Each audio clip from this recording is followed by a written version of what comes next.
If you're a leader carrying the weight, knowing something's wrong, but not quite able to name it, this channel is for you.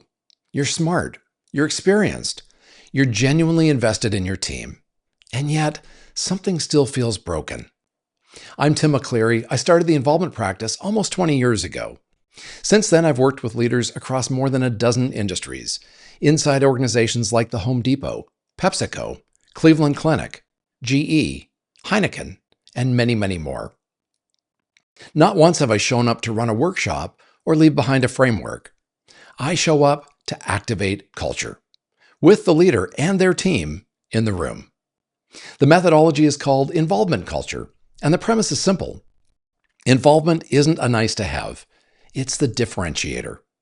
When you design for it on purpose, culture stops being the problem and starts being the edge. Here's what I keep seeing.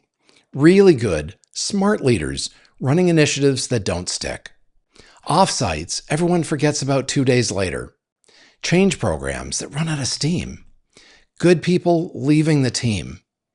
And trust, it's quietly eroding. That's a lonely place to be, and an expensive one. That leader is exactly who this channel is for. You don't need another framework. You need culture activation, real, in-the-room culture work that actually moves your team forward. Every video I put out here gives you clarity and a next step, because knowing what's wrong is only useful if you know what to do about it. If any of this sounds familiar, subscribe. I'll see you in the next one.